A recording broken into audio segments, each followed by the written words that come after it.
যারা আমার সাথে তাদের সাক্ষাতের আশা পোষণ করে না তারা বলে, কত ভালো হতো যদি আমাদের কাছে আল্লাহ তাআলার পক্ষ থেকে কোন ফেরেশতা নাজিল করা হতো, অথবা আমরা যদি আমাদের মালিককে নিজেদের চোখে দেখতে পেতাম। তারা এসব বলে নিজেদের বড় অহংকারী মনে করল এবং আল্লাহ তাআলার নাফরমানিতেও তারা মাত্রাতিরিক্ত সীমা লঙ্ঘন করে ফেলল। যেদিন সত্যি সত্যি তারা সে ফেরেশতাদের দেখবে, তখন কিন্তু অপরাধীদের জন্য সেদিন কোনো সুসংবাদ থাকবে না, বরং তারা বলবে, হে আল্লাহ, আযাবের এই ফেরেশতাদের থেকে আমরা পানা চাই, পানা চাই। এবার আমি তাদের সেসব কর্মকাণ্ডের দিকে মনোনিবেশ করব যা তারা দুনিয়ায় করে এসেছে। তখন আমি তাদের কাজসমূহ উড়ন্ত ধূলি করার মতোই নিষ্ফল করে দেব। সেদিন জান্নাতীদের বাসস্থান ও তাদের বিশ্রামের জায়গা হবে অত্যন্ত মনোরম। হে মানুষ, তোমরা সেদিনকে ভয় করো যেদিন আসমান তার মেঘমালা নিয়ে ফেটে পড়বে আর তারই মাঝ দিয়ে দলে দলে ফেরেশতারা জমিনে নেমে আসবে। সেদিন চূড়ান্ত বাদশাহী হবে দয়াময় আল্লাহ তাআলার জন্য। যারা অস্বীকার করেছে তাদের উপর সেদিনটি হবে বড়ই কঠিন। সেদিন জালেম ব্যক্তি ক্ষোভে দুঃখে নিজের হাত দুটো দংশন করতে করতে বলবে, হায়, আমরা যদি দুনিয়ায় রসুলের সাথে দ্বীনের পথ অবলম্বন করতাম। দুর্ভাগ্য আমার, আমি যদি অমুককে নিজের বন্ধু না বানাতাম। আমার কাছে দ্বীনের উপদেশ আসার পর সে তা থেকে আমাকে বিচ্যুত করে দিয়েছিল। আর শয়তান তো হামেশাই মানুষকে বিপদের সময় একলা ফেলে কেটে পড়ে। সেদিন রসুল বলবে, হে মালিক, অবশ্যই আমার জাতি কোরআনকে একটি পরিত্যাজ্য বিষয় মনে করেছিল। হে নবী, এভাবেই আমি প্রত্যেক যুগের অপরাধীদের প্রত্যেক নবীর দুশমন বানিয়ে থাকি। অতএব তুমি মনক্ষুণ্ণ হও না। তোমার পথ প্রদর্শন ও সাহায্য করার জন্য তোমার মালিকই যথেষ্ট। যারা কোরআন অস্বীকার করে তারা বলে, আচ্ছা, পুরো কোরআনটা তার উপর একবারে নাজিল হল না কেন? আসলে কোরআন তো এভাবেই নাজিল হওয়া উচিত ছিল, যাতে করে এ ওহী দ্বারা আমি তোমার অন্তরকে মজবুত করে দিতে পারি। এ কারণেই আমি একে থেমে থেমে নাজিল করেছি। তাছাড়া ওরা তোমার কাছে যে কোনো ধরনের বিষয় ও সমস্যা নিয়েই আসুক না কেন, আমি সাথে সাথেই তোমার কাছে এর একটা যথার্থ সমাধান এনে হাজির করতে পারি এবং প্রয়োজনে তার একটা সুন্দর ব্যাখ্যাও বলে দিতে পারি। এরা হচ্ছে সেসব লোক যাদের কিয়ামতের দিন মুখের উপর ভর দিয়ে জাহান্নামের সামনে জড়ো করা হবে। ওদের সে স্থানটি হবে অতি নিকৃষ্ট, আর ওরা নিজেরাও হবে অতিশয় পথভ্রষ্ট। অবশ্যই আমি মূসাকে তাওরাত গ্রন্থ দান করেছিলাম এবং তার ভাই হারুনকে তার সাথে তার সাহায্যকারী করেছিলাম। অতঃপর আমি তাদের বলেছিলাম, তোমরা উভয়েই আমার হিদায়াত নিয়ে এমন এক জাতির কাছে যাও যারা আমার আয়াত অস্বীকার করেছে। পরে আমাকে অস্বীকার করায় আমি তাদের সম্পূর্ণরূপে বিনাশ করে দিয়েছি। একইভাবে যখন নূহের সম্প্রদায়ও আমার রসুলদের মিথ্যা সাব্যস্ত করল, তখন আমি তাদের সবাইকে মহাপ্লাবনের পানিতে ডুবিয়ে দিয়েছি এবং আমি ওদের পরবর্তী মানুষদের জন্য শিক্ষণীয় বিষয় করে রেখেছি। আমি জালেমদের জন্য মর্মন্তুদ আযাব ঠিক করে রেখেছি। একই নিয়মে আমি ধ্বংস করে দিয়েছি আদ, সামুদ ও রাসের অধিবাসীদের এবং তাদের অন্তর্বর্তীকালীন আরো বহু সম্প্রদায়কেও। তাদের প্রত্যেকের কাছেই আমি আগের ধ্বংসপ্রাপ্ত জাতিসমূহের নিদর্শনসমূহ উপস্থাপন করেছি, যা দিয়ে আমি তাদের সতর্ক করেছিলাম। কিন্তু কেউই যখন সতর্কবাণী শুনল না, তখন আমি তাদের সবাইকে চূড়ান্তভাবে নির্মূল করে দিয়েছি। এরা তো সে জনপদ দিয়েই নিত্য আসা যাওয়া করে, যার উপর আযাবের বৃষ্টি বর্ষণ করা হয়েছিল। ওরা কি তা দেখছে না?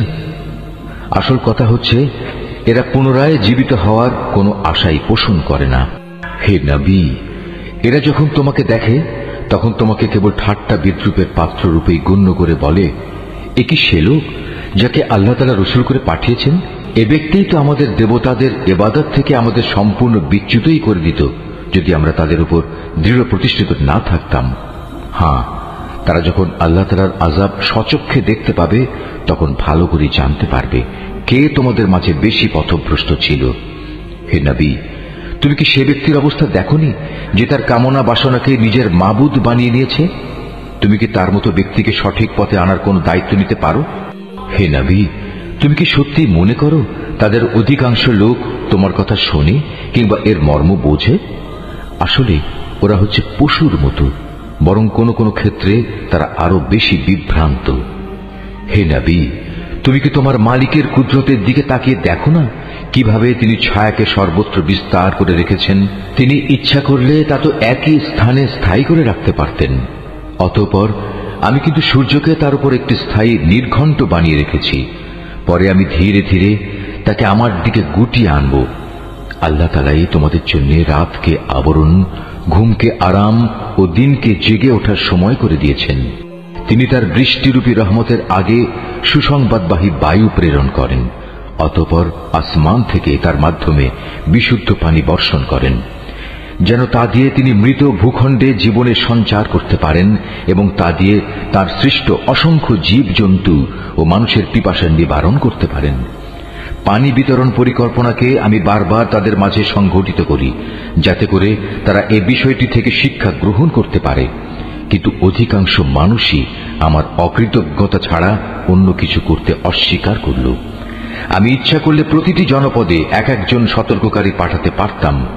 অতএব তুমি কাফেরদের এই অভিযোগের পেছনে পড়ো না। তুমি এ কোরআন দিয়ে তাদের প্রচন্ড মোকাবেলা করো। তিনি একই জায়গায় দুটো সাগর একসাথে প্রবাহিত করে রেখেছেন। একটি হচ্ছে মিষ্ট ও সুপেয়, আরেকটি লোনা ও ক্ষার বিশিষ্ট। উভয়ের মাঝখানে তিনি একটি সীমারেখা বানিয়ে রেখেছেন। সত্যি এটি একটি অনতিক্রম্য ব্যবধান। তিনি সে মহান সত্তা যিনি মানুষকে এক বিন্দু পানি থেকে পয়দা করেছেন, অতঃপর তিনি তাকে রক্ত সম্পর্ক দ্বারা পরিবার বন্ধন ও বৈবাহিক বন্ধন দ্বারা জামাই শ্বশুরে পরিণত করেছেন। তোমার মালিক প্রভূত ক্ষমতাবান। এ সবকিছু সত্ত্বেও তারা আল্লাহর বদলে এমন সবকিছুর ইবাদত করে যা না তাদের কোনো উপকার করতে পারে না তাদের কোনো ক্ষতি করতে পারে। আসলে প্রতিটি কাফের ব্যক্তি নিজের মালিকের মোকাবেলায় বিদ্রোহেরই সাহায্যকারী হয়ে থাকে। হে নবী, আমি তো তোমাকে কেবল জান্নাতের সুসংবাদ দাতা ও জাহান্নামের সতর্ককারী রূপেই পাঠিয়েছি। তুমি এদের বলো, আমি তো তোমাদের কাছ থেকে এজন্য কোনো পারিশ্রমিক দাবি করছি না। হ্যাঁ, আমি চাই তোমাদের প্রতিটি ব্যক্তি যেন তার মালিক পর্যন্ত পৌঁছার সঠিক রাস্তা অবলম্বন করে। হে নবী, তুমি সেই চিরঞ্জীব সত্তার উপর নির্ভর করো যার মৃত্যু নেই। তুমি তাঁরই সপ্রশংস পবিত্রতা ও মহিমা ঘোষণা করো। তিনি তার বান্দাদের গুনাহ খাতা সম্পর্কে সম্যক ওয়াকিবহাল। তিনি মহান আল্লাহ তাআলা, যিনি আকাশমণ্ডলী, পৃথিবী ও ওদের মধ্যবর্তী সমস্ত কিছু 6 দিনে সৃষ্টি করেছেন। অতঃপর তিনি তার আরশে সমাসীন হন। তিনি অতি দয়াবান আল্লাহ। তার মর্যাদা সম্পর্কে সে লোককে তুমি জিজ্ঞেস করো যে এ সম্পর্কে অবগত আছে। এই আয়াতটি যিনি তেলাওয়াত করবেন এবং যিনি এই আয়াতটির তেলাওয়াত শুনবেন তাদের সবাইকে এখানে একটি সাজদা আদায় করতে হবে। এটা ওয়াজিব। যখন ওদের বলা হয় তোমরা দয়াময় আল্লাহ তাআলার প্রতি সাজদা অবনত হও, তখন তারা বলে, দয়াময় আল্লাহ আবার কে? যাকেই তুমি সিজদা করতে বলবে তাকেই কি আমরা সিজদা করব? বস্তুত তোমার আহ্বান তাদের বিদ্বেষ বরং আরো বাড়িয়ে দিয়েছে। কত মহান সেই সত্তা যিনি আসমানে অসংখ্য গম্বুজ বানিয়েছেন, এরই মাঝে তিনি আবার পয়দা করেছেন প্রদীপ সম একটি সূর্য এবং একটি জ্যোতির্ময় চাঁদ। তিনি রাত ও দিনকে পরস্পরের অনুগামী করেছেন তাদের জন্য যারা এসব কিছু থেকে শিক্ষা গ্রহণ করতে কিংবা সেজন্য আল্লাহর কৃতজ্ঞতা জ্ঞাপন করতে চায়। দয়াময় আল্লাহ তাআলার বান্দা তো হচ্ছে তারা যারা জমিনে নেহায়েত বিনম্রভাবে চলাফেরা করে এবং যখন জাহেল ব্যক্তিরা অশালীন ভাষায় তাদের সম্বোধন করে তখন তারা নেহায়েত প্রশান্তভাবে জবাব দেয়। যারা তাদের মালিকের উদ্দেশ্যে সাজদাবনত হয়ে ও দণ্ডায়মান থেকে তাদের রাতগুলো কাটিয়ে দেয়। যারা বলে, হে আমাদের মালিক, তুমি আমাদের থেকে জাহান্নামের আযাব দূরে রেখো, কেননা তার আযাব হচ্ছে নিশ্চিত বিনাশ। তদুপরি আশ্রয় ও থাকার জন্য তা হবে একটি নিকৃষ্ট জায়গা। তারা যখন ব্যয় করে তখন অপব্যয় যেমন করে না, তেমনি কোনো প্রকার কার্পণ্যও তারা করে না, বরং তাদের ব্যয় সব সময় এ দুয়ের মধ্যবর্তী একটি ভারসাম্যমূলক অবস্থায় অবস্থান করে। যারা আল্লাহ তাআলার সাথে অন্য কোনো মাবুদকে ডাকে না, যথার্থ কারণ ব্যতি রেখে যাকে হত্যা করতে আল্লাহ তাআলা নিষেধ করেছেন তাকে যারা হত্যা করে না, উপরন্তু যারা ব্যভিচার করে না, যে ব্যক্তি এসব অপরাধ করবে সে তার গুনাহের শাস্তি ভোগ করবে। কিয়ামতের দিন তার জন্য এ শাস্তি আরো বাড়িয়ে দেয়া হবে। সেখানে সে অপমানিত হয়ে চিরকাল পড়ে থাকবে। কিন্তু যারা এসব থেকে তওবা করেছে, আল্লাহর উপর ঈমান এনেছে এবং নেক আমল করেছে, আল্লাহ তাআলা এমন সব লোকদের পেছনের গুনাহসমূহ তাদের নেক আমল দ্বারা বদলে দেবেন। আল্লাহ তাআলা ক্ষমাশীল ও পরম দয়ালু। যে ব্যক্তি তওবা করে এবং নেক আমল করে, সে এর দ্বারা সম্পূর্ণত আল্লাহ অভিমুখী হয়ে পড়ে। দয়াময় আল্লাহ তাআলার নেক বান্দা তারাও যারা মিথ্যা সাক্ষ্য দেয় না। ঘটনাচক্রে যদি কোনো অযথা বিষয়ের তারা সম্মুখীন হয়ে যায়, তাহলে একান্ত ভদ্রতার সাথে তারা সেখান থেকে সরে পড়ে। এরা হচ্ছে এমন কিছু লোক, তাদের কাছে যখন তাদের মালিকের কোনো আয়াত পড়ে কোনো কিছু স্মরণ করানো হয়, তখন তারা তার উপর অন্ধ ও বধির হয়ে দাঁড়িয়ে থাকে না। যারা বলে, হে আমাদের মালিক, তুমি আমাদের স্বামী, স্ত্রী ও সন্তান সন্ততিদের থেকে আমাদের জন্য চোখের শীতলতা দান করো, উপরন্তু তুমি আমাদের পরহেজগার লোকদের ইমাম বানিয়ে দাও। এরাই হচ্ছে সেসব লোক, তাদের কঠোর ধৈর্যের বিনিময় স্বরূপ যাদের সুরম্য বালাখানা দেয়া হবে, ফেরেশতাদের পক্ষ থেকে তাদের সম্মানজনক অভিবাদন ও সালাম সহ অভ্যর্থনা জানানো হবে। সেখানে তারা চিরকাল থাকবে। কত উৎকৃষ্ট সে জায়গা আশ্রয় নেওয়ার জন্য, কত সুন্দর সে জায়গা থাকার জন্য। হে নবী, তুমি এদের বলো, তোমরা যদি তাকে না ডাকো, তবু আমার মালিক তোমাদের মোটেই পরোয়া করবেন না। যদি তোমরা তাকে ডাকো, তবে তা তোমাদেরই কল্যাণ বয়ে আনবে। কিন্তু তোমরা তো তাকে অস্বীকার করেছ, তাই অচিরেই এটা তোমাদের জন্য কাল হয়ে দেখা দেবে। সূরা আশ-শুআরা। রহমান রহিম আল্লাহ তাআলার নামে। সিন মিম। এ হচ্ছে সুস্পষ্ট গ্রন্থের কতিপয় আয়াত। হে নবী, মনে হচ্ছে তুমি তোমার জীবনটাই ধ্বংস করে দেবে, কেন তারা ঈমান আনছে না সে দুঃখে। অথচ আমি চাইলে এদের উপর আসমান থেকে এমন একটি নিদর্শন নাজিল করতে পারি, যা দেখে তাদের গর্দান তার দিকে ঝুঁকে পড়বে। যখনই দয়াময় আল্লাহ তাআলার কাছ থেকে এদের কাছে কোনো নতুন উপদেশ আসে, তখনই তারা তা থেকে মুখ ফিরিয়ে নেয়। এরা যেহেতু আল্লাহর আযাব অস্বীকার করেছে, তাই অচিরেই তাদের কাছে সে আযাবের প্রত্যক্ষ বিবরণ এসে হাজির হবে, যা নিয়ে তারা ঠাট্টা বিদ্রূপ করত। এরা কি জমিনের দিকে নজর করে দেখে না আমি কত কত ধরনের উৎকৃষ্ট জিনিসপত্র তাতে উৎপাদন করাই? নিশ্চয়ই এর মাঝে আমার সৃষ্টি কৌশলের নিদর্শন ছড়িয়ে আছে, কিন্তু তাদের অধিকাংশ মানুষ তা বিশ্বাসই করে না। তোমার মালিক অবশ্যই পরাক্রমশালী ও পরম দয়ালু। হে নবী, তুমি তাদের সে সময়কার কাহিনী শোনাও, যখন তোমার মালিক মুসাকে ডাকলেন ইসলামের দাওয়াত নিয়ে, যেন জালেম জাতির কাছে যায় যেন ফেরাউনের জাতির লোকদের কাছে। তারা কি আমার ক্রোধকে ভয় করে না? সে বলল, হে আমার মালিক, আমি আশঙ্কা করছি তারা আমাকে মিথ্যা সাব্যস্ত করবে। তাছাড়া আমার হৃদয় সংকীর্ণ হয়ে আসছে, আমার জিহ্বা ভালো করে কথা বলতে পারে না। এমত অবস্থায় আমার সাহায্যের জন্য তুমি হারুনের কাছে নবুত পাঠাও। তাছাড়া আমার উপর তাদের আগে থেকেই একটা অপরাধের অভিযোগ আছে, তাই আমি ভয় করছি এখন তারা সে অভিযোগে আমাকে মেরেই ফেলবে। আল্লাহ তাআলা বললেন, না, তা কখনো হবে না। আমার আয়াত নিয়ে তোমরা উভয়ই তার কাছে যাও, আমি তো তোমাদের সাথেই আছি, আমি সবকিছু শুনতে পাই। তোমরা দুজন যাও ফেরাউনের কাছে, অতঃপর তোমরা তাকে বলো, আমরা সৃষ্টিকুলের মালিক আল্লাহ তাআলার প্রেরিত রাসূল, তুমি বনী ইসরায়েলদের আমাদের সাথে যেতে দাও। ফেরাউন এসব শুনে বলল, হে মূসা, আমি কি তোমাকে আমাদের তত্ত্বাবধানে রেখে লালন পালন করিনি? তুমি কি জীবনের বেশ কয়েকটি বছর আমাদের মধ্যে অতিবাহিত করনি? তখন তোমরা যা কিছু করার ছিল তা তুমি ঠিক মতোই করেছ। তুমি তো দেখছি ভারী অকৃতজ্ঞ মানুষ। বলল, হ্যাঁ, আমি তখন সে কাজটি একান্ত না জানা অবস্থায় করে ফেলেছি। অতঃপর যখন আমি তোমাদের কাছ থেকে প্রতিশোধের ব্যাপারে ভয় পেয়ে গেলাম, তখন আমি তোমাদের এখান থেকে পালিয়ে গেলাম। তারপর আমার মালিক আমাকে বিশেষ জ্ঞান দান করলেন এবং আমাকে রসুলদের দলে সামিল করলেন। আর তুমি তোমার রাজ পরিবারের সে অনুগ্রহ, যার বোঝা তুমি আজ আমার উপর রাখার প্রয়াস পেলে, তার মূল কারণ এটাই ছিল যে তুমি বনী ইসরায়েলদের নিজের গোলাম বানিয়ে রেখেছিলে। ফেরাউন বলল, সৃষ্টিকুলের মালিক আবার কে? বলল, তিনি হচ্ছেন আসমান সমূহ ও জমিনের এবং এ উভয়ের মধ্যবর্তী স্থানে যা কিছু আছে তার সব কিছুর মালিক। কত ভালো হতো যদি তোমরা বিশ্বাস করতে। ফেরাউন তার আশেপাশে যারা বসা ছিল তাদের বলল, তোমরা কি শুনছ মূসা কি বলছে? সে বলল, তিনি তোমাদের মালিক এবং তোমাদের পূর্বপুরুষদেরও মালিক। ফিরআউন তার দলবলকে বলল, তোমাদের কাছে পাঠানো তোমাদের রসুল হচ্ছে আসলেই এক বদ্ধ পাগল।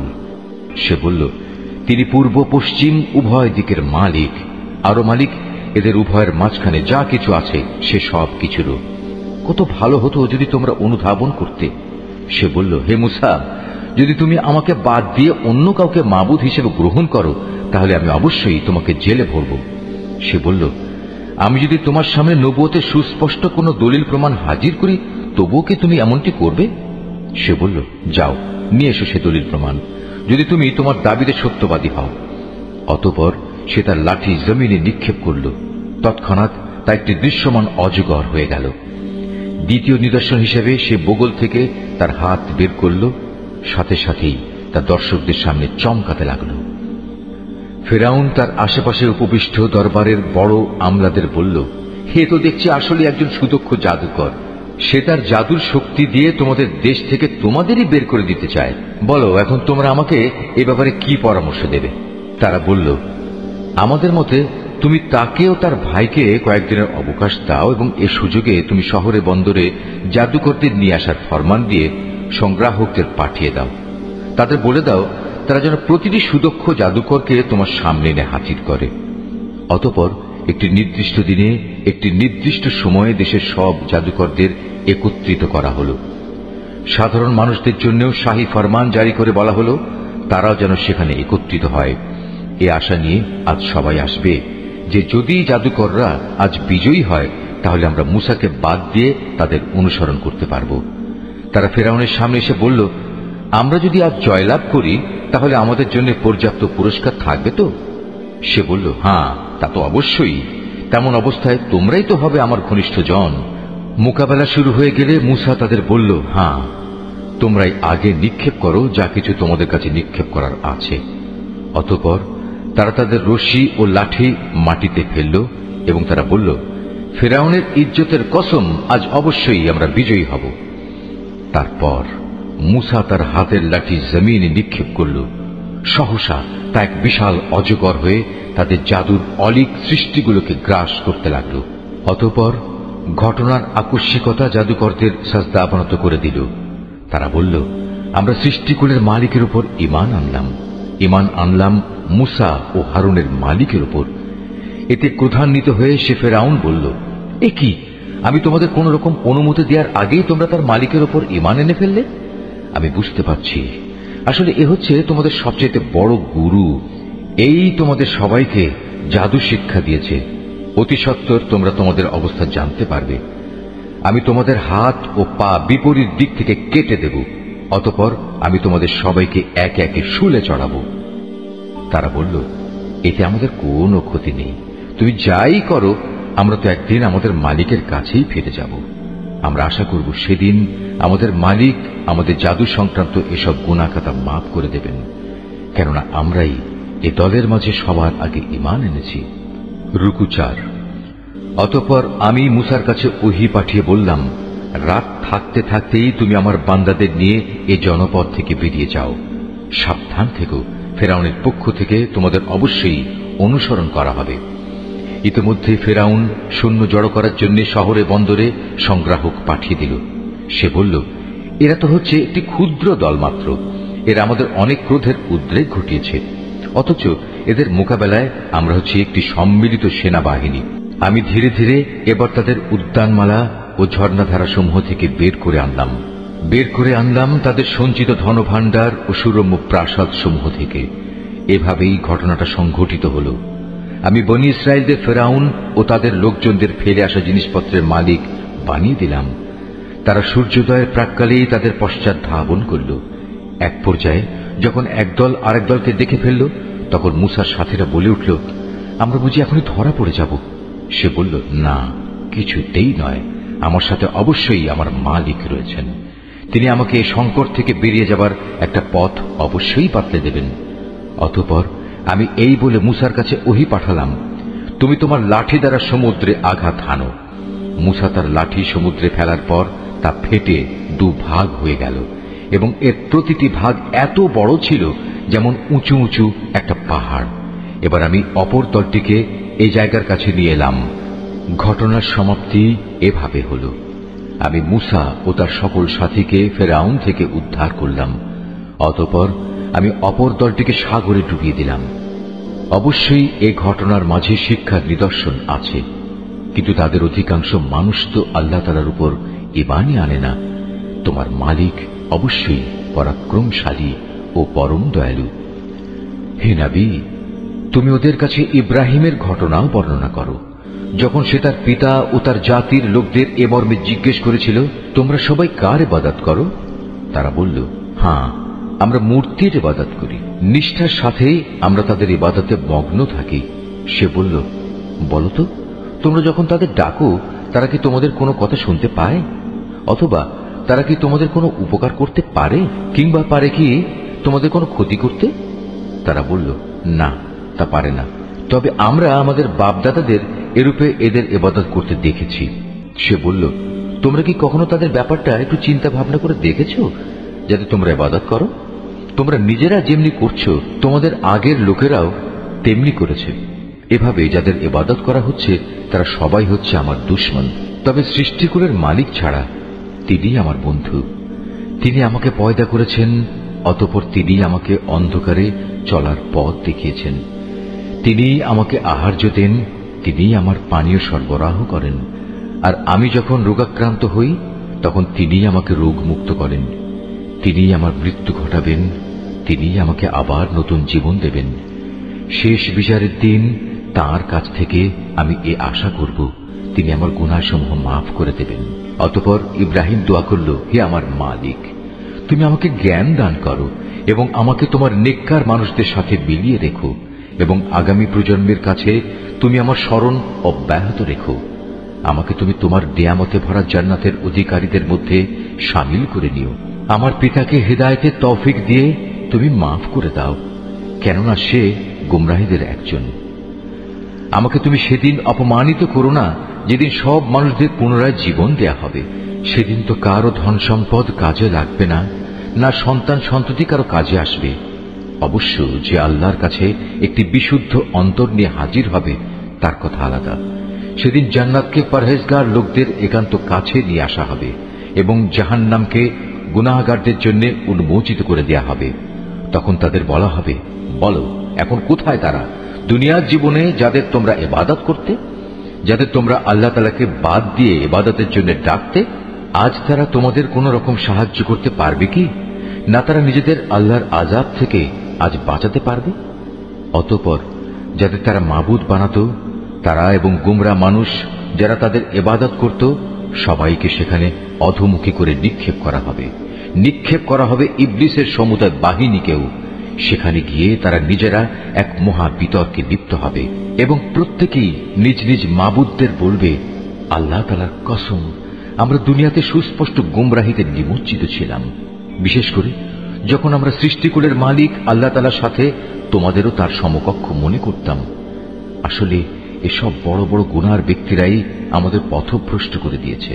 হায়, আজ আমাদের পক্ষে কথা বলার কেউই রইল না। না আছে এমন কোন শরীর বন্ধু যে আল্লাহ তাআলার কাছে সুপারিশ পেশ করতে পারে। কত ভালো হতো যদি আমাদের আরেকবার দুনিয়ায় পাঠিয়ে দেয়া হতো, তাহলে অবশ্যই আমরা ঈমানদার হয়ে যেতাম। নিঃসন্দেহে এ ঘটনার মাঝেও শিক্ষার বহু নিদর্শন রয়েছে, কিন্তু তাদের অধিকাংশ লোক তো ঈমানই আনে না। নিশ্চয়ই তোমার মালিক পরাক্রমশালী ও পরম দয়ালু। নূহের জাতির লোকেরাও আমার রসুলদের মিথ্যা সাব্যস্ত করেছিল। যখন তাদেরই ভাই নূহ এসে তাদের বলল, হে আমার জাতি, তোমরা কি আল্লাহ তাআলাকে ভয় করো না? নিঃসন্দেহে আমি তোমাদের জন্য একজন বিশ্বস্ত রসুল। অতএব তোমরা একমাত্র আল্লাহ তাআলাকে ভয় করো এবং আমার আনুগত্য করো। আমি এ দাওয়াত পৌঁছানোর জন্য তোমাদের কাছে কোনো পারিশ্রমিক দাবি করি না। আমার যা পারিশ্রমিক তা তো রব্বুল আলামিনের কাছে মজুদ রয়েছে। সুতরাং তোমরা আল্লাহ তাআলাকে ভয় করো এবং আমার আনুগত্য করো। তারা বলল, আমরা কিভাবে তোমার উপর ঈমান আনব, যখন আমরা দেখতে পাচ্ছি কতিপয় নিচু লোক তোমার আনুগত্য স্বীকার করে নিয়েছে। সে বলল, ওরা কে কি কাজ করে তা আমার জানার বিষয় নয়। তাদের কাজের হিসাব গ্রহণ করা আমার দায়িত্ব নয়। এটা তো সম্পূর্ণ আমার মালিকের ব্যাপার। কত ভালো হতো এ কথাটা যদি তোমরাও বুঝতে পারতে। এটা আমার কাজ নয় যে যারা ঈমান আনবে নিম্নমানের মানুষ হওয়ার কারণে আমি তাদের আমার কাছ থেকে তাড়িয়ে দেব। আমি তো একজন সতর্ককারী ছাড়ার কিছুই নই। তারা বলল, হে নূহ, যদি তুমি এই কাজ থেকে ফিরে না আসো তাহলে তোমাকে পাথর মেরে হত্যা করা হবে। সে বলল, হে আমার মালিক, তুমি দেখতে পাচ্ছ কিভাবে আমার জাতি আমাকে মিথ্যাবাদী সাব্যস্ত করল। তুমি আমার এবং তাদের মাঝে একটা ফয়সালা করে দাও। তুমি আমাকে এবং আমার সাথে যেসব ইমানদার মানুষরা আছে তাদের সবাইকে এদের ফিতনা থেকে উদ্ধার করো। আমি তার দোয়া কবুল করলাম। তাকে এবং তার সঙ্গী সাথী যারা ভরা নৌকায় তার সাথে আরোহী ছিল তাদের মহাপ্লাবন থেকে বাঁচিয়ে দিলাম। অতঃপর অবশিষ্ট লোকদের আমি ডুবিয়ে দিলাম। এ ঘটনার জন্যেও একটি শিক্ষণীয় নিদর্শন আছে, কিন্তু এদের মধ্যে অধিকাংশ লোক তো ঈমানই আনে না। অবশ্যই তোমার মালিক, তিনি তো মহাপরাক্রমশালী এবং পরম দয়ালু। আদ সম্প্রদায়ের লোকেরাও তাদের রসুলদের মিথ্যা প্রতিপন্ন করেছিল। যখন তাদেরই একজন শুভাকাঙ্ক্ষী ভাই এসে তাদের বলল, হে আমার জাতির লোকেরা, এ কি হলো তোমাদের? তোমরা কি আল্লাহ তাআলাকে ভয় করবে না? আমি হচ্ছে তোমাদের জন্য একজন বিশ্বস্ত রসুল। অতএব তোমরা আল্লাহ তাআলাকে ভয় করো এবং আমার আনুগত্য করো। আমি তো এই কাজের জন্য তোমাদের কাছে কোনো প্রতিদান চাই না। আমার প্রতিদান তো রব্বুল আলামিন আল্লাহ তাআলার কাছে মজুদ রয়েছে। তোমরা প্রতিটি উঁচু স্থানের স্মৃতিসৌধ হিসেবে বড় বড় ঘর বানিয়ে নিচ্ছ, যা তোমরা একান্ত অপচয় হিসেবেই করছো। এমন নিপুণ শিল্পকর্ম দিয়ে প্রাসাদ বানাচ্ছ যা দেখে মনে হয় তোমরা বুঝি এ পৃথিবীতে চিরদিন থাকবে। অপরদিকে তোমরা যখন কার উপর আঘাত হানো, সে আঘাত হানো অত্যন্ত নিষ্ঠুর স্বেচ্ছাচারী হিসেবে। অতএব তোমরা আল্লাহ তাআলাকে ভয় করো এবং আমার আনুগত্য করো। তোমরা ভয় করো তাকে, যিনি তোমাদের এমন সবকিছু দিয়ে সাহায্য করেছেন যা তোমরা ভালো করেই জানো। তিনি চতুষ্পদ জন্তু জানোয়ার সন্তান সন্ততি দিয়ে তোমাদের সাহায্য করেছেন সুরম্য উদ্যানমালা ও ঝর্ণা ধারা দিয়ে। সত্যি আমি এসব অকৃতজ্ঞ আচরণের কারণে তোমাদের জন্য একটি কঠিন দিনের শাস্তির ভয় করছি। তারা বলল, হে নবী, তুমি আমাদের কোনো উপদেশ দাও কিংবা না দাও, উভয়টাই আমাদের জন্য সমান। তোমার এসব কথা আগের লোকদের নিয়ম নীতি ছাড়া আর কিছু নয়। আসলে আমরা কখনো আযাব প্রাপ্ত হব না। অতঃপর তারা তাকে মিথ্যা সাব্যস্ত করল। আমিও তাদের সম্পূর্ণ ধ্বংস করে দিলাম। মূলত এই ঘটনার মাঝেও রয়েছে শিক্ষণীয় নিদর্শন। তা সত্ত্বেও এদের অধিকাংশ মানুষ ঈমান আনে না। নিশ্চয়ই তোমার মালিক পরাক্রমশালী, পরম দয়ালু। এভাবে সামুদ জাতীয় তাদের রসুলদের মিথ্যা প্রতিপন্ন করেছিল। যখন তাদেরই এক ভাই সালেহ তাদের বলেছিল, তোমাদের এ কি হলো? তোমরা কি আল্লাহ তাআলাকে ভয় করবে না? নিঃসন্দেহে আমি তোমাদের জন্য একজন বিশ্বস্ত রসুল। অতএব তোমরা আল্লাহ তাআলাকে ভয় করো এবং আমার আনুগত্য করো। আমি তো তোমাদের কাছে এ কাজের জন্য কোন রকম পারিশ্রমিক দাবি করছি না যে এ ভয়ে তোমরা আমাকে অমান্য করবে। আমার যা কিছু পারিশ্রমিক তা তো সৃষ্টিকুলের মালিক আল্লাহর কাছে মজুদ রয়েছে। তোমরা কি ধরেই নিয়েছ এ দুনিয়ার মাঝে যা কিছু ভোগের উপকরণ রয়েছে তার মধ্যে নিরাপদে বাস করার জন্য তোমাদের এমনি ছেড়ে দেয়া হবে? নিরাপদ থাকবে তোমরা এ উদ্যানমালা ও এ ঝর্ণাধারার মধ্যে? শস্য ক্ষেত্র, এ নাজুক ও ঘন গোছা বিশিষ্ট খেজুর বাগিচার মধ্যেও কি তোমরা সত্যি নিরাপদ থাকতে পারবে? তোমরা যে নিপুণ শিল্প দ্বারা পাহাড় কেটে রংচং করে বাড়ি বানাও, তাতে কি তোমরা চিরদিন থাকতে পারবে? ওর কোনোটাতেই যখন তোমরা নিরাপদ নও, তখন তোমরা আল্লাহ তাআলাকে ভয় করো এবং আমার আনুগত্য করো। সেসব সীমা লঙ্ঘনকারী মানুষদের কথা শুনো না, যারা আল্লাহর জমিনে শুধু বিপর্যয় সৃষ্টি করে এবং কখনো সমাজের সংশোধন করে না। এসব শুনে তারা বলল, হে সালেহ, আসলেই তুমি হচ্ছে একজন জাদুগ্রস্ত ব্যক্তি। তুমি তো আমাদেরই মতো একজন মানুষ। যদি তুমি তোমার দাবিতে সত্যবাদী হও তাহলে ভিন্ন কোনো প্রমাণ নিয়ে এসো। সে বলল, এ উষ্ট্রি হচ্ছে আমার নবুয়তের প্রমাণ। এর জন্য কুয়ার পানি পান করার একটি নির্দিষ্ট পালা থাকবে, আর একটি নির্দিষ্ট দিনের পালা থাকবে তোমাদের পশুদের পানি পান করার জন্য। কখনো একে কোন রকম দুঃখ ক্লেশ দেওয়ার উদ্দেশ্যে স্পর্শও করো না, নতুবা বড় কঠিন দিনের আযাব তোমাদের পাকড়াও করবে। অতঃপর পায়ের নলি কেটে তারা সেটিকে হত্যা করল। তখন কঠিন শাস্তি দেখে তারা ভীষণভাবে অনুতপ্ত হল।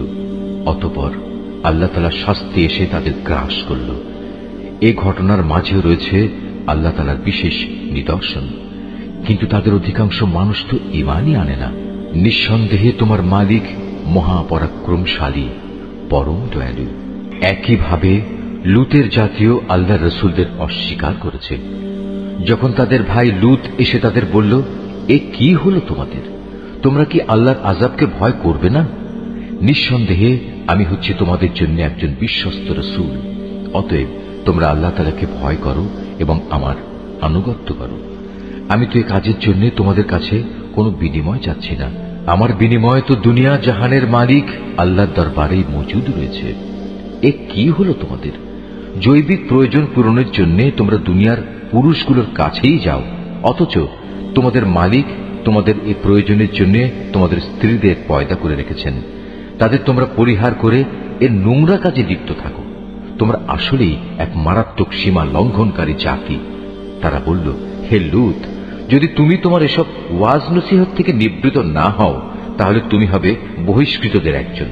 সে বলল, দেখো, আমি তোমাদের এই নোংরা কাজ অত্যন্ত ঘৃণা করি। এবার লূত আল্লাহ তাআলাকে বলল, হে আমার মালিক, তারা যা কিছু করে তুমি আমাকে এবং আমার পরিবার পরিজনকে সেসব ঘৃণিত কাজ থেকে বাঁচাও। অতঃপর আমি লূত ও তার পরিবার পরিজনদের সকলকে উদ্ধার করলাম, তার পরিবারের এক পাপী বৃদ্ধাকে বাদ দিয়ে। সে উদ্ধারের সময় পেছনেই থেকে গেল এবং আযাবে নিমজ্জিত হয়ে গেল। অতঃপর অবশিষ্ট সবাইকেই আমি সম্পূর্ণ ধ্বংস করে দিলাম। তাদের উপর আমি আযাবের বৃষ্টি বর্ষণ করলাম। যাদের ভীতি প্রদর্শন করা হয়েছিল তাদের জন্য কত নিকৃষ্ট ছিল সেই আযাবের বৃষ্টি।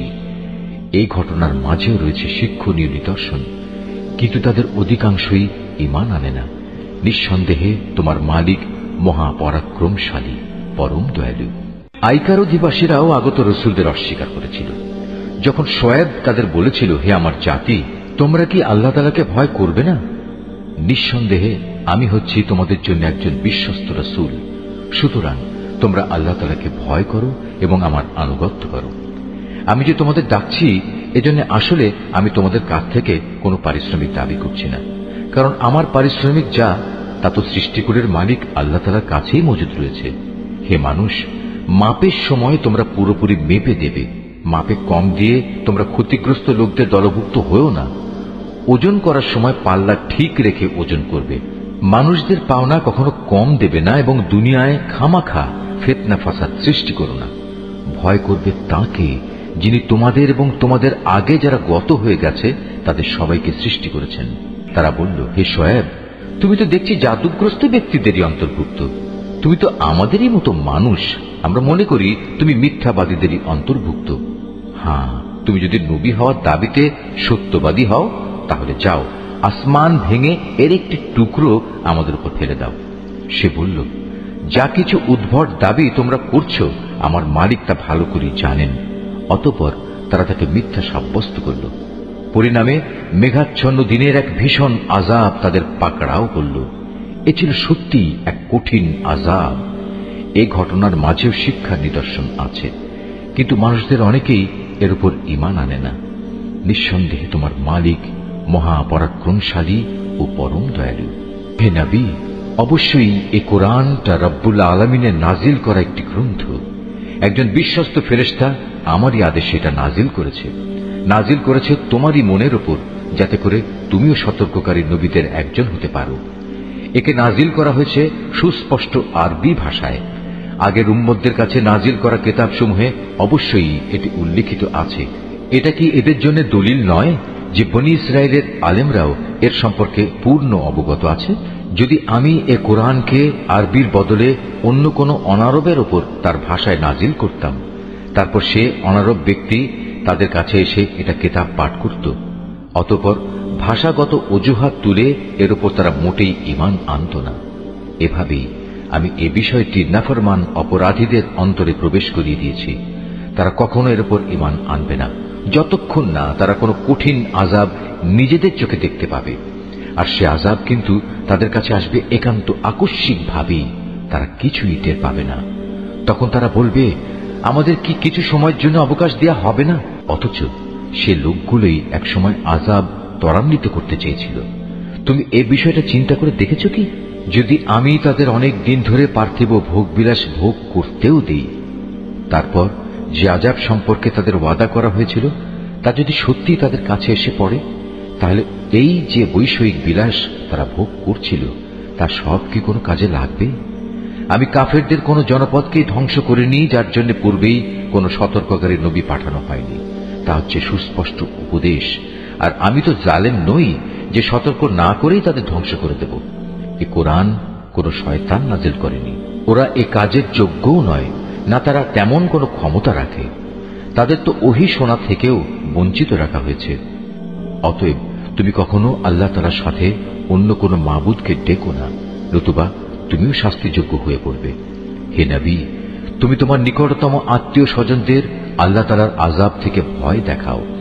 যে ব্যক্তি ঈমান নিয়ে তোমার অনুবর্তন করবে, তুমি তার প্রতি স্নেহের আচরণ করো। আবার যদি কেউ তোমার সাথে নাফরমানি করে, তাহলে তুমি তাকে বলে দাও, তোমরা আল্লাহ তাআলার সাথে যে আচরণ করছো তার পরিণামের জন্য আমি কিন্তু মোটেই দায়ী নই।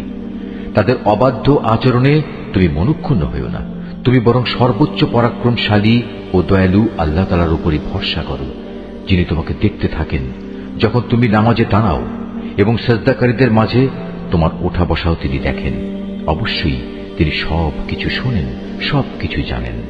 হে নবী, আমি কি তোমাকে বলে দেব শয়তান কার উপর সাওয়ার হয়? শয়তান তো সাওয়ার হয় প্রতিটি ঘোর মিথ্যাবাদী ও পাপী মানুষদের উপর। ওরা শয়তানের কথা শোনার জন্য কান পেতে থাকে, আর তাদের অধিকাংশই হচ্ছে নিরেট মিথ্যাবাদী। আমার নবী কবি নয়। কবিরা তো অধিকাংশই পথভ্রষ্ট হয়। কবিদের অনুসরণ করে আরো কতিপয় গোমরা ব্যক্তি। তুমি কি দেখতে পাও না, ওরা কল্পনার হাওয়ায় চড়ে প্রতিটি ময়দানে উদ্ভ্রান্তের মতো ঘুরে বেড়াচ্ছে। এরা এমন কথা অন্যদের বলে যা তারা নিজেরা করে না। তবে যারা আল্লাহর উপর ঈমান আনে ও সেই অনুযায়ী নেক কাজ করে এবং বেশি করে আল্লাহ তাআলাকে স্মরণ করে, তাদের কথা আলাদা। তাদের উপর জুলুম করার পরেই কেবল তারা আত্মরক্ষামূলক প্রতিশোধ গ্রহণ করে।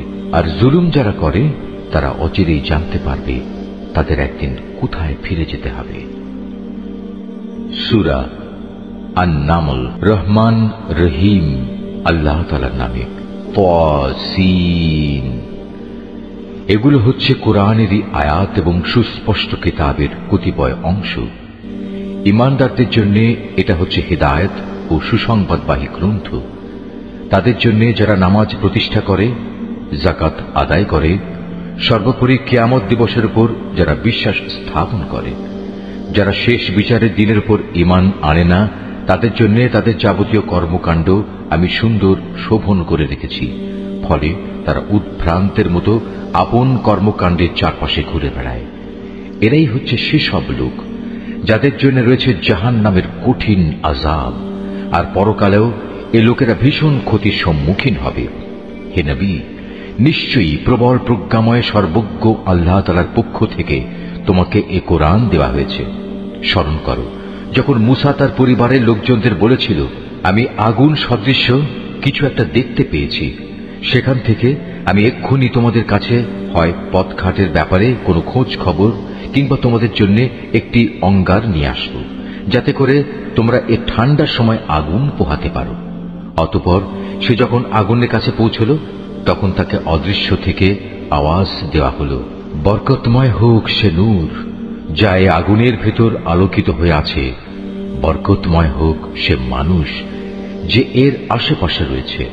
সৃষ্টিকুলের মালিক আল্লাহ তাআলা কত পবিত্র, প্রশংসিত।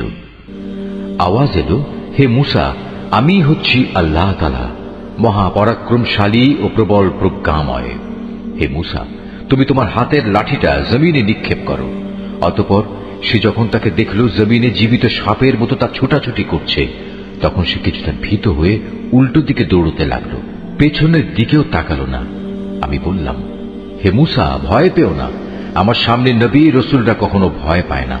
হ্যাঁ, যদি কেউ কখনো কোনো অন্যায় করে তাহলে তা ভিন্ন কথা, কিন্তু সে যদি অন্যায়ের পর তার বদলে পুনরায় নেক আমল করে, তাহলে সে যেন জেনে রাখে আমি অবশ্যই ক্ষমাশীল ও পরম দয়ালু। হে মুসা, এবার তুমি তোমার হাত দুটো তোমার জামার বুক পকেটের ভেতর ঢুকিয়ে দাও। বের করে আনলে দেখবে কোন রকম দোষ ত্রুটি ব্যতি রেখেই তা উজ্জ্বল হয়ে বেরিয়ে এসেছে। এই মোজেজাগুলো সে 9টি নিদর্শনেরই অন্তর্গত, যা ফেরাউন ও তার জাতির জন্য আমি মুসার সাথে পাঠিয়েছিলাম। ওরা অবশ্যই ছিল একটি গুনাহগার জাতি। অতঃপর যখন তাদের কাছে আমার উজ্জ্বল নিদর্শনসমূহ হাজির হল, তখন তারা বলল, এ তো হচ্ছে স্পষ্ট জাদু। তারা জুলুম ও ঔদ্ধত্যের কারণে তার সবকিছু প্রত্যাখ্যান করল, যদিও তাদের অন্তর এসব নিদর্শন সত্য বলে গ্রহণ করে নিয়েছিল। অতঃপর হে নবী, তুমি দেখে নাও আমার জমিনে বিপর্যয় সৃষ্টিকারীদের কি পরিণাম হয়েছিল। আমি অবশ্যই দাউদ এবং সুলাইমানকে দিন দুনিয়ার জ্ঞান দান করেছিলাম। তারা উভয়ই বলল, যাবতীয় তারিফ আল্লাহ তাআলার, যিনি তার বহু ইমানদার বান্দার উপর আমাদের শ্রেষ্ঠত্ব দান করেছেন। দাউদের মৃত্যুর পর সুলাইমান দাউদের উত্তরাধিকারী হল। উত্তরাধিকার পেয়ে সে তার জনগণকে বলল, হে মানুষরা, আমাকে আল্লাহ তাআলার পক্ষ থেকে পাখিদের বুলি পর্যন্ত শেখানো হয়েছে। এছাড়াও আমাকে দুনিয়ার প্রতিটি জিনিসই দেওয়া হয়েছে। এ হচ্ছে আল্লাহ তাআলার এক সুস্পষ্ট অনুগ্রহ। সুলাইমানের সেবার জন্য মানুষ, জিন ও পাখিদের মধ্যে থেকে এক বিশাল বাহিনী সমবেত করা হয়েছিল। এরা আবার বিভিন্ন বুহে সুবিন্যস্ত ছিল। সুলাইমান একবার অভিযানে বের হল। তারা যখন পিপিলিকা অধ্যুষিত উপত্যকায় পৌঁছল, তখন একটি স্ত্রী পিপিলিকা তার স্বজনদের বলল, হে পিপিলিকার দল, তোমরা দ্রুত নিজ নিজ গর্তে ঢুকে পড়ো। দেখো, এমন যেন না হয় সুলাইমান ও তার বাহিনী নিজেদের সম্পূর্ণ অজান্তে তোমাদের পায়ের নিচে পিষে ফেলবে। তার কথা শুনে সুলাইমান একটু মৃদু হাসি হাসল এবং বলল, হে আমার মালিক, তুমি আমাকে তৌফিক দাও যাতে করে এই পিপিলিকাটির ব্যাপারেও আমি অমনোযোগী না হই, এবং আমাকে ও আমার পিতা মাতাকে তুমি যেসব নেয়ামত দান করেছ, আমি যেন বিনয়ের সাথে তার কৃতজ্ঞতা আদায় করতে পারি। আমি যেন এমন সব নেক কাজ করতে পারি যা তুমি পছন্দ করো। অতঃপর তুমি তোমার অনুগ্রহ দিয়ে আমাকে তোমার নেককার মানুষদের অন্তর্ভুক্ত করে নাও।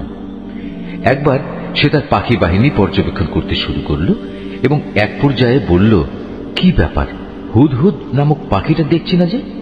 সে কি আজ সত্যি অনুপস্থিত? হয় সে এই অনুপস্থিতির কোনো পরিষ্কার কারণ নিয়ে আমার কাছে হাজির হবে, না হয় তাকে আমি অবহেলার জন্য কঠিন শাস্তি দেব, অথবা বিদ্রোহ প্রমাণিত হলে তাকে আমি হত্যাই করে ফেলব। এই খোঁজাখুঁজির পর বেশিক্ষণ সময় অতিবাহিত হয়নি। সেই পাখিটি ছুটে এসে বলল, হে বাদশাহ, আমি এমন এক খবর জেনেছি যা তুমি এখনো অবগত হওনি। আমি তোমার কাছে সাবা জাতির একটি নিশ্চিত খবর নিয়ে এসেছি। আমার অনুপস্থিতির এ হচ্ছে কারণ। আমি সেখানে এক রমণীকে দেখেছি, তাদের উপর সে রাজত্ব করছে। দেখে মনে হলো তাকে দুনিয়ার সব কয়টি জিনিসই বুঝিয়ে দেওয়া হয়েছে। তদুপরি তার কাছে আছে বিরাট এক সিংহাসন। আমি তাকে এবং তার জাতিকে দেখলাম, তারা আল্লাহ তাআলাকে বাদ দিয়ে সূর্যকে সেজদা করছে। মূলত শয়তান তাদের এসব পার্থিব কর্মকাণ্ড তাদের জন্য শোভন করে রেখেছে এবং সে তাদের সৎ পথ থেকেও নিবৃত্ত করেছে। ফলে ওরা হেদায়েত লাভ করতে পারছে না। শয়তান তাদের বাধা দিয়েছে যেন তারা আল্লাহ তাআলাকে সাজদা করতে না পারে, যিনি আসমান সমূহ ও জমিনের উদ্ভিদ সহ সব গোপন জিনিস বের করে আনেন। তিনি জানেন তোমরা যা কিছু গোপন করো এবং যা কিছু প্রকাশ করো। এই আয়াতটি যিনি তেলাওয়াত করবেন এবং যিনি এই আয়াতটির তেলাওয়াত শুনবেন, তাদের সবাইকে এখানে একটি সাজদা আদায় করতে হবে। এটা ওয়াজিব। আল্লাহ তাআলা ব্যতীত কোনো মাবুদ নেই। তিনিই হচ্ছেন মহান আরশের অধিপতি। এটা শুনে সে বলল, হ্যাঁ, আমি এক্ষুনি দেখছি। তুমি কি সত্য কথা বলছো, না তুমি মিথ্যাবাদীদের একজন? তুমি আমার এই চিঠি নিয়ে যাও, এটা তাদের উপর অর্পণ করো, তারপর তাদের কাছ থেকে কিছুক্ষণের জন্য সরে থেকো। অতঃপর তুমি দেখো তারা কি উত্তর দেয়। সুলাইমানের চিঠি পেয়ে সাবা জাতির মহিলা সম্রাজ্ঞী পরিষদদের দিকে বলল, হে আমার পারিষদরা, আমার কাছে একটি গুরুত্বপূর্ণ চিঠি পাঠানো হয়েছে। তা এসেছে সুলাইমানের কাছ থেকে এবং তা লেখা হয়েছে রহমান রহিম আল্লাহ তাআলার নামে। চিঠির বক্তব্য হচ্ছে, তোমরা আমার অবাধ্যতা করো না এবং আনুগত্য স্বীকার করে তোমরা আমার কাছে হাজির হও। চিঠি পড়ে সে রানী বলল, হে আমার পারিষদরা, আমার এই বিষয়ে তোমরা আমাকে একটা অভিমত দাও। আমি তো কোনো ব্যাপারে চূড়ান্ত কোনো আদেশ দেই না যতক্ষণ না তোমরা সে সিদ্ধান্তের পক্ষে সাক্ষ্য প্রদান না করো। তারা বলল, এ কথা ঠিক, আমরা অনেক শক্তিশালী ও কঠোর যোদ্ধা, কিন্তু তারপরেও সুলাইমানের সাথে বিদ্রোহের ঝুঁকি নেওয়ার ব্যাপারে সিদ্ধান্ত গ্রহণের চূড়ান্ত ক্ষমতা তো তোমারই হাতে। অতএব চিন্তা করে দেখো, এ পরিস্থিতিতে তুমি আমাদের কি আদেশ দেবে? সে রানী বলল, রাজা বাদশারা যখন কোনো জনপদে বিজয়ীর বেশে প্রবেশ করে তখন তা তছনছ করে দেয়, সেখানকার মর্যাদাবান ব্যক্তিদের অপদস্থ করে ছাড়ে, আর তোমরা দেখবে এরাও ঠিক তাই করবে। আমি বরং সরাসরি হাঁ কিংবা না কোনোটাই না বলে তার কাছে কিছু তোহফা পাঠিয়ে দেখি দূতেরা কি জবাব নিয়ে আসে। সে দূত হাদিয়া নিয়ে যখন সুলাইমানের কাছে এলো তখন সে বলল, তোমরা কি এ ধন সম্পদ পাঠিয়ে তা দিয়ে আমাকে সাহায্য করতে চাও? অথচ আল্লাহ তাআলা যা কিছু আমাকে দিয়েছেন তা তিনি তোমাদের যা দিয়েছেন তার তুলনায় অনেক উৎকৃষ্ট। তোমরা তোমাদের এ উপঢৌকন নিয়ে এতই উৎফুল্ল বোধ করছো? তোমরা বরং এগুলো নিয়ে তাদের কাছে ফিরে যাও যারা তোমাদের পাঠিয়েছে, এবং গিয়ে তাদের বলো, আমি অবশ্যই ওদের মোকাবেলায় এমন এক বাহিনী নিয়ে হাজির হব যার প্রতিরোধ করার শক্তি ওদের নেই, এবং আমি তাদের সে জনপদ থেকে লাঞ্ছিতভাবে বের করে দেব। পরিণামে ওরা সবাই অপমানিত হবে। সে নিজের মন্ত্রণা পরিষদকে বলল, হে আমার পারিষদরা, তারা আমার কাছে আত্মসমর্পণ করতে আসার আগেই তার গোটা সিংহাসন আমার কাছে তুলে নিয়ে আসতে পারে এমন কে এখানে আছে? বিশাল বপু বিশিষ্ট এক জিন দাঁড়িয়ে বলল, তোমরা বর্তমান স্থান থেকে উঠবার আগেই আমি তা তোমার কাছে নিয়ে আসব। এ ব্যাপারে আমি অবশ্যই বিশ্বস্ত ক্ষমতাবান। আরেক জিন, যার কাছে আল্লাহ তাআলার কিতাবের কিছু বিশেষ জ্ঞান ছিল, দাঁড়িয়ে বলল, হে বাদশা, তোমার চোখের পলক ফেলার আগেই আমি তা এনে তোমার কাছে নিয়ে আসব। কথা শেষ না হতেই সে যখন দেখল তার সিংহাসন সব কিছু সহ তার সামনেই দাঁড়ানো, তখন সে বলল, এ তো হচ্ছে আসলে আমার মালিকের অনুগ্রহ। এর মাধ্যমে তিনি আমার পরীক্ষা নিতে চান। এর মাধ্যমে তিনি দেখতে চান আমি কি শুকর আদায় করি না নাশকরি করি। মূলত যে ব্যক্তি আল্লাহ তাআলার কৃতজ্ঞতা আদায় করে সে তো করে তার নিজের কল্যাণের জন্যই, আর যে ব্যক্তি তা প্রত্যাখ্যান করে সে যেন জেনে রাখে তোমার মালিক সব ধরনের অভাব থেকে মুক্ত ও একান্ত মহানুভব। সে বলল, তোমরা এবার তার সিংহাসনের আকৃতিটা একটু বদলে দাও, আমরা দেখি সে সত্যি তার টের পায় কিনা, না সেও তাদের দলে সামিল হয়ে যায় যারা পথের দিশা পায় না। অতঃপর যখন সে রানী এলো তখন তাকে জিজ্ঞেস করা হলো, তোমার সিংহাসন কি দেখতে এমন ধরনের ছিল? সে বলল, হ্যাঁ, মনে হয় এই ধরনেরই ছিল। আসলে এই ঘটনার আগেই আমাদের কাছে সঠিক জ্ঞান এসে গেছে এবং আমরা সে মর্মে আত্মসমর্পণ করেছি। তাকে যে জিনিসটি ঈমান আনতে এ যাবৎ বাধা দিয়ে রেখেছিল তা ছিল আল্লাহ তাআলাকে বাদ দিয়ে অন্যের গোলামি করা। তাই এতদিন পর্যন্ত সে ছিল কাফের সম্প্রদায়ের অন্তর্ভুক্ত। অতঃপর তাকে বলা হলো, যাও এবার প্রাসাদে প্রবেশ করো। সে যখন প্রাসাদের আয়নাসম বারান্দা দেখল তখন তার মনে হলো এ যেন স্বচ্ছ জলাশয়, এবং এটা মনে করেই সে তার উভয় হাঁটু পর্যন্ত কাপড় টেনে তুলে ধরল। তার আচরণ দেখে সে সুলাইমান বলল, এটি হচ্ছে স্ফটিক নির্মিত প্রাসাদ। সে মহিলা বলল, হে আমার মালিক, আমি এতদিন আমার নিজের উপর জুলুম করে এসেছি। আজ আমি আনুগত্যের স্বীকৃতি দিয়ে সুলাইমানের সাথে আল্লাহ রাব্বুল আলামিনের উপর ঈমান আনলাম। আমি সামুদ জাতির কাছে তাদের ভাই সালেহকে পাঠিয়েছিলাম। সে বলেছিল, তোমরা এক আল্লাহ তাআলার ইবাদত করো। এ আহ্বানের সাথে সাথে তার জাতির লোকেরা মোমেন ও কাফের এই দুদলে বিভক্ত হয়ে পরস্পর বিতর্কে লিপ্ত হয়ে গেল। সে বলল, এ কি হলো তোমাদের? তোমরা কেন ঈমানের কল্যাণের পরিবর্তে আযাবের অকল্যাণ ত্বরান্বিত করতে চাইছ? কেন তোমরা আল্লাহ তাআলার কাছে ক্ষমা প্রার্থনা করছো না? এতে করে তোমাদের উপর অনুগ্রহ করা হতে পারে। এসব শুনে তারা বলল, তোমাকে এবং তোমার সাথে যারা আছে তাদের সবাইকে আমরা আমাদের দুর্ভাগ্যের কারণ হিসেবেই দেখতে পেয়েছি। একথা শুনে সে বলল, আসলে তোমাদের শুভাশুভ সবই তো আল্লাহ তাআলার এখতিয়ারে। মূলত তোমরা এমন এক দলের লোক যাদের আল্লাহ তাআলার পক্ষ থেকে পরীক্ষা করা হচ্ছে। সে শহরে ছিল নেতা গোছের এমন 9 জন লোক যারা আমার জমিনে বিপর্যয় সৃষ্টি করে বেড়াত। সংশোধনমূলক কোনো কাজই তারা করত না। একদিন তারা একজন আরেকজনকে বলল, চলো আমরা আল্লাহর নামে সবাই কসম করি, আমরা রাতের বেলায় তাকে ও তার ঈমানদার সাথীদের মেরে ফেলব। অতঃপর তদন্তে এলে আমরা তার উত্তরাধিকারীকে বলবো, তার পরিবার পরিজনকে হত্যা করার সময় আমরা তো সেখানে উপস্থিত ছিলামই না। আমরা অবশ্যই সত্য কথা বলছি। তারা যখন সালেহকে মারার জন্য এই চক্রান্ত করছিল, তখন আমিও তাকে রক্ষা করার জন্য এমন এক কৌশল বের করলাম যা তারা বিন্দু মাত্র বুঝতে পারেনি। হে নবী, আজ তুমি দেখো তাদের চক্রান্তের কি পরিণাম হয়েছে। আমি তাদের এবং তাদের জাতির সবাইকে ধ্বংস করে দিয়েছি। চেয়ে দেখো, এ হচ্ছে তাদের ঘর বাড়ি, তাদেরই জুলুমের কারণে তা জনশূন্য বিরান হয়ে পড়ে আছে। অবশ্যই এই ঘটনার মাঝে জ্ঞানবান মানুষদের জন্য শিক্ষার অনেক নিদর্শন রয়েছে।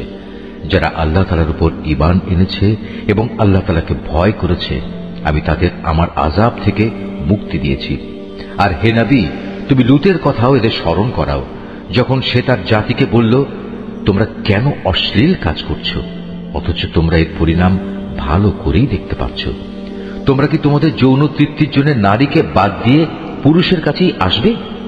মূলত তোমরা হচ্ছে একটি মূর্খ জাতি। তার জাতির লোকদের কাছে এর শুধু এইটুকু উত্তরই ছিল, লূত পরিবারকে তোমাদের এই জনপদ থেকে বের করে দাও, কেননা এরা কয়েকজন হচ্ছে একটু বেশি ভালো মানুষ। পরিশেষে আমি তাকে ও তার পরিবার পরিজনকে আযাব থেকে উদ্ধার করলাম, তবে তার স্ত্রীকে নয়। তাকে আমি পেছনে পড়ে থাকা আযাবে নিমজ্জিত মানুষদের সাথে সামিল করে নিয়েছিলাম। অতঃপর যারা পেছনে রয়ে গেছে তাদের উপর আমি গজবের বৃষ্টি নাজিল করলাম। যাদের ভীতি প্রদর্শন করা হয়েছিল তাদের জন্য এ বৃষ্টি, যা সেদিন ভীত সন্ত্রস্ত এই জাতির উপর পাঠানো হয়েছিল, কতই না নিকৃষ্ট ছিল। রুকু 5। হে নবী, তুমি বলো, সমস্ত তারিফ একমাত্র আল্লাহ তাআলার জন্য নিবেদিত এবং যাবতীয় শান্তি তার সেসব নেক বান্দার জন্য, যাদের তিনি তার দ্বীনের জন্য বাছাই করে নিয়েছেন। আসলে কে শ্রেষ্ঠ, আল্লাহ তাআলা না এরা তার সাথে যারা শরীক করে?